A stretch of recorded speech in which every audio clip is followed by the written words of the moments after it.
안녕하십니까. HRD를 말하다 7번째 디지털 인재들은 어떻게 일하는지에 대해서 오늘 나눠볼 이치민입니다. 반갑습니다.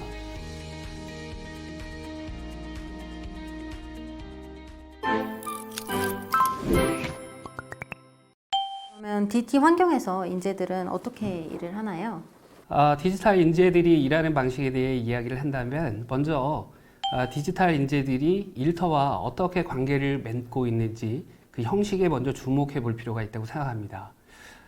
이미 우리 사회는 지난 한 3년 동안 노동법규의 개편 그리고 일터에서 다양한 방식으로 노동 생산성을 높이기 위해서 이미 간주근로제, 자율근로제, 선택근로제, 또한 최근에는 그 코로나 팬데믹 현상으로 인해서 재택근무까지 상당히 보편화되었죠.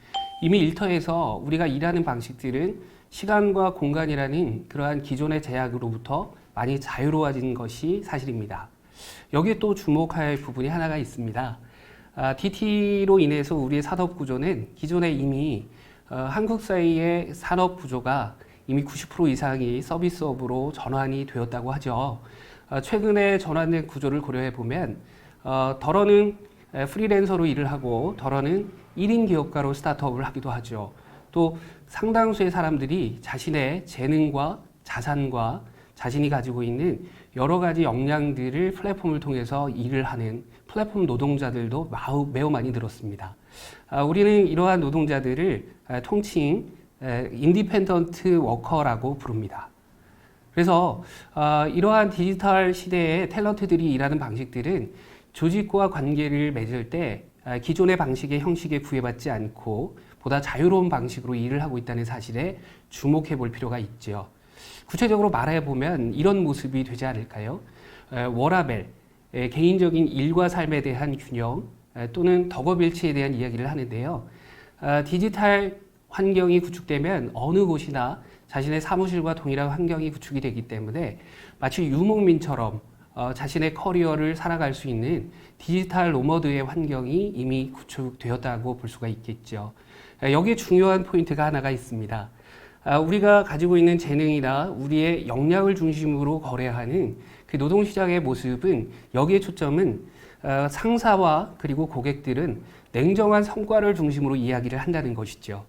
즉, 그 방법과 일하는 시간과 장소에 대해서는 충분히 자율성에 맡겨두지만 그 결과에 대해서는 냉정하게 셈법을 따져오기 십상이라는 것이죠. 그래서 디지털 탤런트라고 하면 이러한 상황에서 노동시장에서 유연하게 자신의 원하는 일들을 자유스러운 방식으로 하되 그 결과에 대해서는 철저하게 품질과 그리고 지속적인 거래 가능성, 즉 일터에 있어서의 표현이라고 하면 다시 한번 고용될 가능성들이 높은 인재들이라고 이해를 하시면 좋을 것 같습니다. 그래서 이런 디지털 인재들은 실제 일터에서 소위 거래적 관계가 보편화됐다라고 하는데요. 혹자는 거래적 관계에 대해서 불편하게 생각하는 분들이 일부 있습니다. 여러분들 혹시 손흥민 선수를 좋아하십니까? 우리가 알고 있는 손흥민 선수는 이미 독일에서 2번이나 자신의 팀을 옮긴 경험이 있죠. 그리고 현재는 영국의 토트넘에서 최고의 기량을 발휘하고 있습니다. 디지털 시대의 탤런트는 결과를 토대로 성과를 보여준 그런 분들이기 때문에 실제 그 결과에 대해서 어떤 유니폼의 색깔과 상관없이 본인이 보여주는 성과로 보여주고 그리고 본인의 자유로운 커리어를 키워나가는 그러한 상호 간에 윈하고 윈하는 고객과 상사가 윈하고 그리고 탤런트 또한 자신이 원하는 커리어를 자유로운 그 자율성에 기반해서 양립해 갈 수 있는 사회가 되지 않을까라고 한번 생각해 볼 수가 있습니다. 그렇다면 이런 DT 환경에서 디지털 인재들은 어떤 성과 또는 어떤 가치를 만들어야 할까요? 예, 고맙습니다. 실제 디지털 사회에 우리가 얘기하는 DT 환경은 뷰카 시대와 뉴노멀로 많이 설명을 하죠. 기존과 달리 변동 가능성이 훨씬 높아졌고요. 불확실하고 복잡하고 모호한 사회상이 되었죠. 이런 상황에서 기존에 우리가 하던 일의 프로세스가 많이 바뀌었습니다. 실제 단순하고 반복적이고 정형적인 일들은 이미 RPA 시스템이라고 해서 로봇 프로세스 오토메이션으로 로봇과 인공지능이 실제 그러한 대부분의 프로세스를 담당하게 됐죠. 그러면 우리가 일하는 DT 환경에서의 인재들은 어떤 일을 담당해야 할까요? 기존의 직무에서 보여줬던 가치는 무엇일까요? 기존의 직무에서는 안정적인 운영에서 정형적인 일들을 효율적으로 처리해내는 것에 매우 중요한 포인트가 있었습니다. 그러나 변화된 상황에는 앞으로의 상황들을 예측할 수 없는 그런 상황에서 이슈를 해결하고 빠르게 장애를 해결해내는 그러한 측면들의 역할들이 매우 늘어갈 것입니다. 실제 일터에서 어떤 성과를 내야 되는지 주목해 볼 필요가 있습니다. 기존에 일을 하던 방식을 고려해 보면 우리가 고정된 업무에서 변동 가능성이 상당히 높아졌고요. 정형적인 업무에서 비정형적인 업무들의 비중이 높아졌습니다. 그리고 일상적이고 운영적인 측면에서 예외적이고 장애 이슈들이 훨씬 더 많이 증가하게 됐죠. 이미 언급했듯이 RPA 프로세스는 이렇게 안정적인 운영들을 상당히 대신하기 마련입니다. 실제 기업들의 보고에 의하면 RPA를 도입한 기업들의 인건비 대비 비용을 고려해 보면 약 90% 이상의 절감 효과가 있다고 하죠. 그리고 이미 도입한 기업들의 약 78% 이상이 추가적으로 RPA 프로세스를 도입하려고 의사결정에 서두르고 있다고 하죠. 이렇게 되는 사회라고 하면 우리 인재들은 어떻게 성과를 내야 할까요?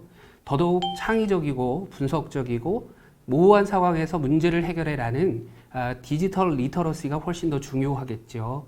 그리고 이런 상황에서 일을 하게 된다라고 하면 아시다시피 개인적으로 독립적으로 일을 해야 되는 구조가 많이 있습니다. 스스로 일이 상사의 지시나 고객의 요구에 따라서 시작되기보다 스스로 정한 목표, 약속한 결과에 대해서 체계적으로 접근하고 그 과정을 효과적으로 관리해내는 스스로의 몰입 역량들이 훨씬 더 중요해집니다. 게다가 이렇게 빠르게 변하는 가운데서 우리가 학습하고 경험한 것들은 고정되어 있지 않습니다. 그래서 호기심과 끊임없는 관찰을 토대로 성찰해내는 것에서 학습을 하는, 즉 학습 민첩성이 훨씬 더 중요한 상황이라고 말씀드릴 수가 있습니다. 게다가 혼자 리모트상에서 일을 해야 되는 상황들이 의외로 많습니다. 앞서 말씀드렸듯이 인디펜던트 워커로서 자신의 멘탈을 관리하는 측면이라고 하면 어떠한 상황에서도 회복해낼 수 있는, 즉 회복 탄력성이 매우 중요한 역량으로 다시 한번 주목받을 필요가 있지 않을까요? 아무래도 사회생활은 혼자서 일할 수만은 없기 때문에 협업이 필요한 상황에서는 그런 디지털 인재들이 어떻게 일을 해야 할까요? 앞서 말씀드렸듯이 그 인디펜던트 워커들은 자신의 영역만큼의 개별화되고 전문화되고 세분화될 가능성이 높습니다. 그러나 앞서 우리가 경험하는 세계는 뷰카 시대의 뉴노멀 시대라고 언급한 바가 있습니다. 개인화되고 전문화되어 있지만 과거에 경험해보지 못했던 전혀 새로운 문제들을 늘 일상으로 직면하게 되는 것이죠. 그래서 이런 문제들은 기존의 틀을 가지고는 해결할 수 없다라는 누군가의 필요를 많이 느낄 수밖에 없습니다. 이런 측면에서 우리는 그런 문제들을 해결하기 위한 집단지성이 훨씬 더 중요하게 대두가 되는데요. 이 집단지성이라고 하는 것은 결국 내가 가지고 있는 전문 영역에서 해결할 수 없는 틀 밖에 다른 시각으로 문제를 재해석하거나 보다 새로운 시각으로 문제를 해결할 수 있는 접근의 단서들을 제공하는 것이라고 이해도 좋을 것 같습니다. 저는 이런 측면에서 우리 사회가 더욱 상호 의존성이 높아질 거라고 생각이 듭니다. 그래서 이러한 상호 의존성은 누군가와 함께 공동의 목표를 토대로 협업을 할 수 있는 근거가 되는데요. 앞서 말씀드렸듯이 집단 지성의 구체적인 사례들은 최근 비즈니스 모델에서 매우 많이 확인이 되죠. 이미 아디다스와 구찌가 콜라보를 해서 대단한 비즈니스 성과를 이룬 사례도 있고요. 이미 우리가 알고 있는 비보이와 부각하는 전문가들이 모여서 크로스오버, 장르를 개척한 경우들도 있습니다. 그리고 자동차로 우리가 이해를 해본다면 전기와 가솔린이 결합한 하이브리드, 컨버전스, 제가 볼 때는 짬짜면과 짜파구리까지 다양한 방식으로 집단 지성은 융합되고 통합됩니다. 이렇게 융합되고 통합되는 것이 바로 그 협업이 필요한 순간이고 협업을 토대로 이루어진 결과라고 할 수 있는데요. 협업이 더욱 매력적인 것은 바로 여기에 있습니다. 마치 각 전문 분야로 가장 고도화되어 있다라고 얘기하면 의사 선생님을 떠올려 볼 수도 있겠죠. 의사 선생님들, 예를 들면 뭐 마취과, 신경외과, 그리고 내과와 다양한 과목의 전문의들이 함께 모여서 환자의 질병에 대한 원인들을 파악해내면 서울대에 의하면 약 30분 만에 환자가 가지고 있는 질병에 대한 근원적인 원인들을 파악해내는데 매우 빠른 속도로 할 수 있다는 것이죠. 여기에 주목할 부분은 빠른 속도입니다. DT 환경에서의 빠른 속도는 형식을 비형식화하거나 무형식화하면서 우리는 훨씬 더 빠르게 속도로 접근하고 해결할 수 있는데요. 바로 이것이 이합 집산이 가능한 팀의 모습이 아닐까 싶습니다. 제가 하나 추가적으로 좀 말씀드릴 부분이 있습니다. 팀에 대한, 특히 협업에 대한 기존의 통념들이 하나 있는데요. 실제 이 오해는 명확히 해야 하지 않을까 싶습니다. 앞으로의 환경은 같은 일을 나누어 하는 분업의 개념하고는 명확하게 차이가 있습니다. 기존에 우리가 분업을 하는 것을 협업이라고 이야기하는 적도 적지 않았죠. 마찬가지로 동일한 일을 나누어서 하는 협동 작업하고도 다릅니다. 우리가 흔히 얘기하는 코어퍼레이션하고 콜라보레이션하고는 이질적인 차이라는 기본적인 특징의 차이점들이 있습니다. 즉, 협업이라고 하는 것은 서로 장르가 다르다는 것은 각자 상호의 의존성, 각자의 전문성과 각자의 역량들을 존중하고 배려하는 가운데서 모이는 모습이겠죠. 예를 들면 우리가 잘 알고 있는 전설의 락밴드 퀸을 떠올려 보셔도 좋습니다. 보컬이 있고요. 기타가 있고 베이스가 있고 드러머가 있습니다. 각자가 약간의 재능이 있어서 서로의 영역들을 조금은 도와줄 수 있겠지만 실제 그 본래의 기능을 그 사람만큼은 대체할 수 없는 것이죠. 그래서 마치 밴드에서 상호 의존성이 높아지는 것처럼 이 협업이라고 하는 것은 매우 수평적이고 각자의 전문성을 토대로 상호 간의 기여도가 높다라는 것이죠. 그래서 제가 앞서 말씀드렸듯이 상호 의존성과 그리고 우리가 볼 때 상호 공유할 수 있는 가치, 그게 소위 상호 주관성으로 설명해 볼 수가 있는데요. 우리가 공동의 목표를 놓고 같이 모이는 팀을 통해서 협업하는 그러한 모습들에서 많이 살펴볼 수가 있습니다.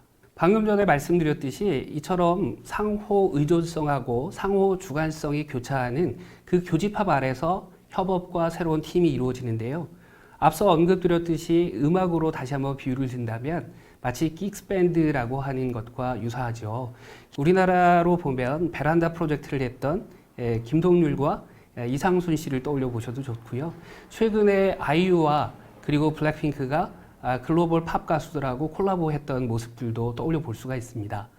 공동의 매력적인 목표 때문에 함께 모였지만 그들이 오랫동안 지속할 거라고는 누구도 생각하지 않습니다. 공동의 목표를 달성을 하게 되면 빠르게 모여서 놀라운 성과를 창출하고 또 본연의 각자의 모습으로 돌아가는 것이 이 시대에 협업이 더 필요하고 상호 의존성을 넘어서 상호 주관성을 토대로 협업이 더욱 주목받는 가치가 아닐까라고 생각합니다. 네, 소장님 그렇다면 그 공동의 목표를 이루기 위해서 장르가 다른 분야를 연결하고 시너지를 내는 그 협업을 성공적으로 이끌기 위해서는 어떤 것들을 고려해야 할까요? 마찬가지 중요한 예시가 있는데요. 영국의 1962년도에 만들어졌던 롤링스톤즈라는 밴드가 있습니다. 최근 몇 해 전까지도 그들의 공연을 라이브로 전개받기도 했죠. 그들이 그 오랜 세월 동안 기네스북에 오를 만큼 그 팀을 유지해온 것이 놀라운 비결로 다시 한번 주목을 받고 있는데요. 그 초점은 핵심적으로 상대방을 존중하고 그들만의 규칙이 있었다는 점들로 설명을 하고 있습니다. 저는 이 지속적으로 협업을 이끌어가고 그리고 협업에 기본적인 리스크가 있거든요. 내부적으로 다양한 사람들이 공동의 목표를 향해 존재하지만 협업이 꼭 최고의 답안이 될 수 없다는 점들을 꼭 구분해야 합니다. 협업이라는 이름으로 프리라이더들이 생길 가능성이 높고요. 협업에는 기본적으로 다양성 그 가운데서 의사소통과 의사결정에 갈등과 비용이 필요합니다. 그래서 협업을 성공적으로 할 때 제 개인적으로는 본래 팀의 성공적인 요소인 이 네 가지를 좀 제시하고 싶은데요. 첫 번째는 골입니다. 공동의 목표를 가지고 모였음에도 불구하고 대부분의 많은 사람들은 각자의 셈법에 빠르게 적응하기 가능성이 높습니다. 그래서 협업에 참여하는 대부분의 사람들이 시작 단계부터 우리의 끝그림들을 명확하게 공유하는 작업들이 매우 중요하죠. 특히 이해관계자라고 할 수 있는 그리고 이것에 대한 혜택을 누릴 수 있는 고객 내지는 상사, 주요 의사결정에 참여하는 사람들과 이 그림에 대해서 명확하게 공유하는 것이 매우 중요합니다. 그리고 두 번째로 말씀드리고 싶은 것은 롤입니다. 나름의 역할과 책임이 있지만 조직 내부에서 협업과 팀으로 얘기를 할 때 명확하게 자신의 전문성과 관심 분야, 그 개성을 중심으로 팀이 모였으므로 각자가 이 프로젝트, 이 협업의 결과물에 어떻게 기여할지 성과에 대한 책임들을 명확히 볼 필요가 있죠. 그래서 최근에 OKR은 이것에 대한 구체적인 예시가 되기도 합니다. 공동의 목표를 두되 그것에 대해서 산출해야 되는 핵심 결과물들을 잘 정의해야 하는데요. 이 정의하는 것은 최종적으로 보상의 근거가 되기도 합니다. 그래서 서로 어떻게 기여할지 그리고 상대방은 어떤 전문성을 갖고 있는지를 상호 존중할 수 있는 매우 중요한 단계이기도 합니다. 이어서 중요한 것은 집단의 시너지를 창출할 수 있는 프로세스에 대한 룰입니다. 룰이라고 하는 것은 무엇보다 제일 중요한 것은 예측 가능성이 매우 중요합니다. 집단의 프로세스라고 하면 함께 할 수 있는 의사소통, 의사결정, 문제 해결, 갈등 관리와 관련한 이 프로세스에 대해서 사전에 합의된 방식으로 참여적으로 의사결정하는 것이 매우 중요합니다. 그래서 협업이 이루어지기 직전에 우리가 좀 더 시너지를 높이기 위한 프로세스를 명확히 하는 작업들이 중요한데요. 여기에는 우리가 지키고자 하는 약속에 대한 생명력을 지속적으로 점검하고 업데이트하는 것. 즉, 예를 들면 우리가 지키고자 하는 약속을 위반했을 때 적절한 페널티도 필요할 수가 있습니다. 마지막으로 강조드리고 싶은 것은 툴입니다. 협업을 효과적으로 하기 위해서 다양한 방식, 다양한 공간과 시간에서 의사소통할 수 있는 의사소통을 지원하는 소프트웨어들이 매우 많이 있죠. 그리고 공동의 작업과 작업물을 관리할 수 있는 툴들도 이미 시중에 많이 소개가 되었습니다. 뭐 야머나 슬랙이나 잔디나 줌이나 스카이프 여러 형태들이 있으니까 이 부분은 이미 잘 선택할 거라고 믿습니다. 이상에서 봤듯이 협업을 성공적으로 이끌기 위해서 요 네 가지 요소. 첫 번째는 롤이고요.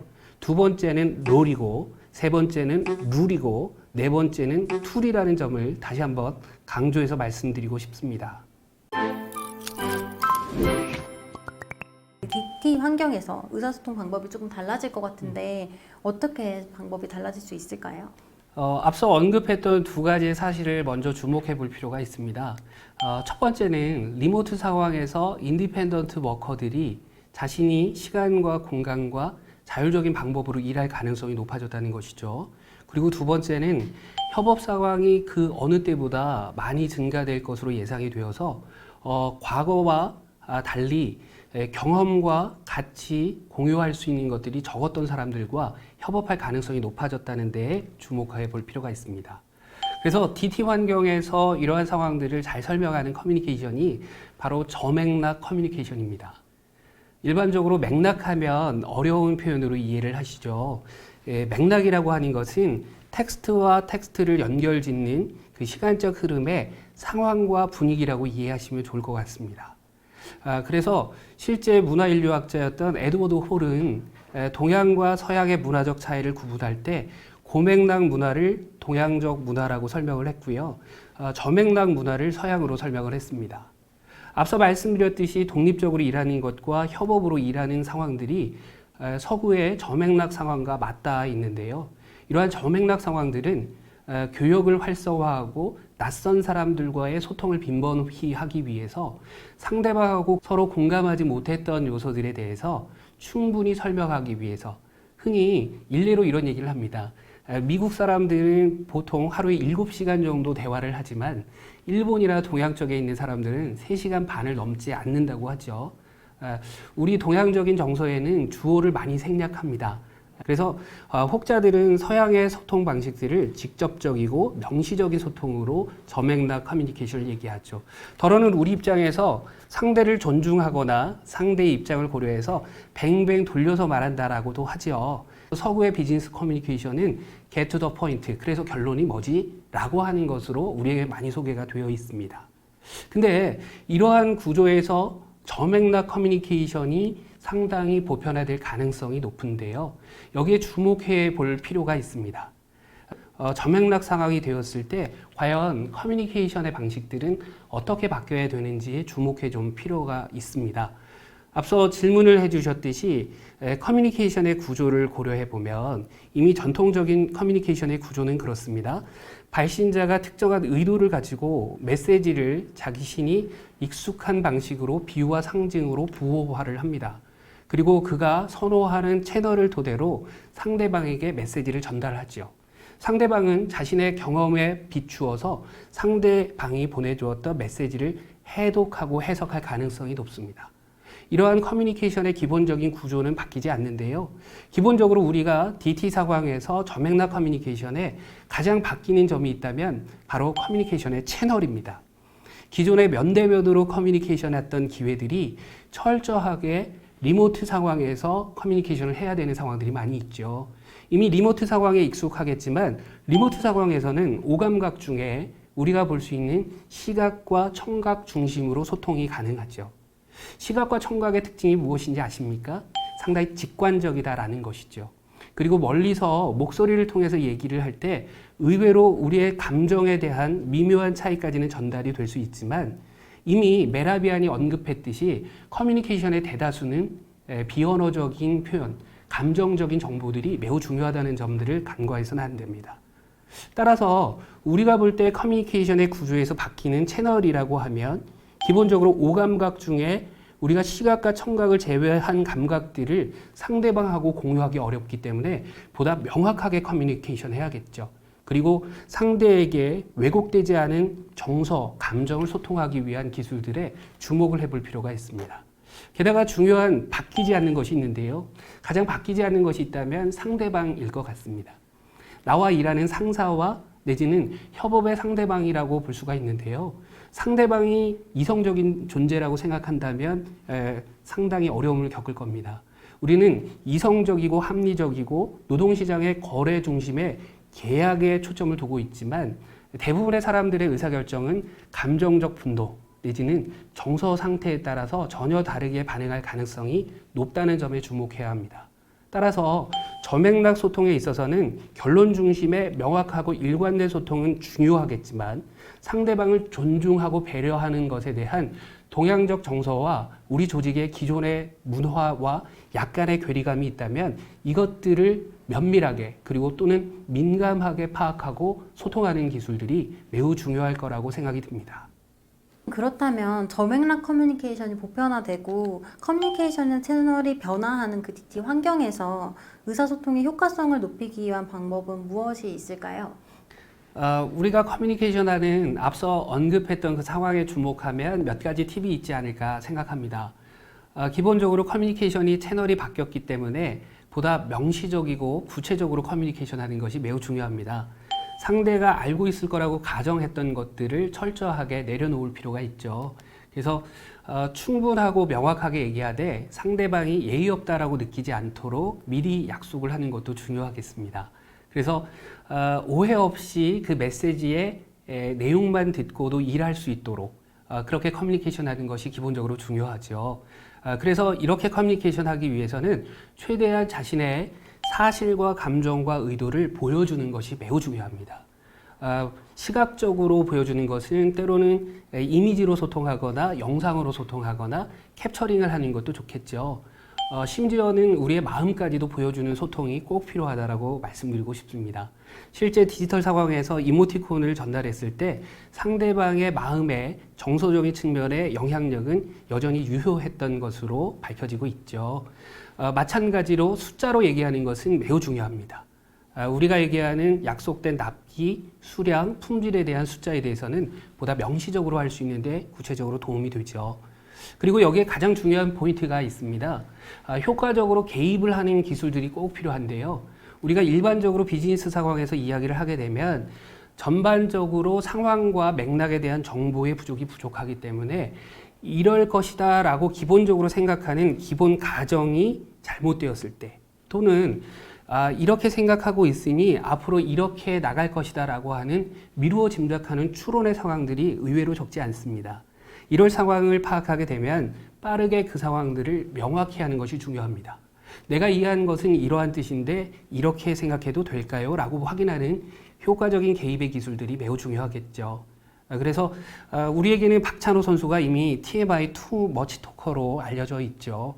그러나 우리의 일상과 일에 대한 것들은 보다 빈번하고 보다 비형식과 무형식을 토대로 정기적으로 얘기하고 기존보다 훨씬 더 많은 속내까지 털어놓을 수 있는 그런 훈련들도 매우 중요합니다.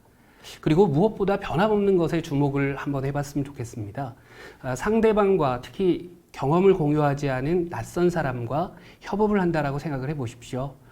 우리가 집단의 역동성과 높은 성과를 차별적으로 내는 데 있어서는 기본적으로 목표를 공유하는 것을 넘어서 그들의 친밀감과 연대의식 그리고 공동의 개인적인 관심사를 나누는 것이 극대화하는 데 있어서 성공 요건이라고 말씀을 나누고 있습니다. 따라서 좀 더 강조하고 싶은 것은 리모트 상황에서 저맥락 커뮤니케이션을 할 수 있는 것은 어쩔 수 없는 상황인 것 같습니다. 그러나 이를 극복하기 위해서 면대면으로 또는 오프라인으로 대면할 기회가 있다면 변함없는 존중과 감사에 대한 표현 그리고 친밀감과 정서를 교감할 수 있는 그런 적극적인 노력이 반영이 된다면 저맥락 상황에서도 성공적인 비즈니스 커뮤니케이션을 이끌어 갈 거라고 저는 확신합니다. 예, 오늘 디지털 인재들이 일하는 방식에 대한 이야기를 좀 나누었는데요. 무엇보다 디지털 인재들은 독립적으로 높은 성과를 자유로운 방식으로 창출하며 자신이 원하는 커리어를 이루어갈 가능성이 높습니다. 그리고 또한 우리 일터에서 상호 의존성이 높아지면서 협업이라는 방식을 통해서 기존보다 훨씬 더 높은 성과를 전혀 다른 방식의 집단지성을 융합해가며 성과를 낼 가능성이 있겠죠. 이런 가운데 꼭 필요한 것이 저맥락 상황의 커뮤니케이션 스킬이라고 말씀을 드렸죠. 이 커뮤니케이션의 기본적인 구조는 일이 되도록 하는 것에 있지만 그 속성에 변하는 것에 초점을 둔다면 그 채널 속에서 우리가 전달하지 못하는 정서적인 그리고 보다 명확하게 소통하기 위한 측면들을 고려해야 되는 부분들이 채널의 한계를 극복하는 우리의 적극적인 노력이 좀 필요하다. 게다가 변함없이 강조되는 것은 상대방 인간이라는 것이죠. 그리고 상대방이 합리적인 존재를 지향하지만 감정적인 자분이 감정적인 존재라는 사실들을 좀 주목해 볼 필요가 있습니다. 따라서 상대를 존중하고 배려하는 커뮤니케이션들은 시대가 변했지만 우리가 어떤 방식으로 일을 해도 변함없는 커뮤니케이션의 성공 요건이 되지 않을까 싶습니다. 예, 오늘 살펴봤던 DT 상황에 인재들이 일하는 것들, 특히 커뮤니케이션과 협업에 대해서 알아봤는데요. 무엇보다 오늘 함께 하신 분들이 각자의 일터와 커리어에서 원하는 것들을 달성하는 데 미력하지만 도움이 되었으면 하는 바람입니다. 감사합니다.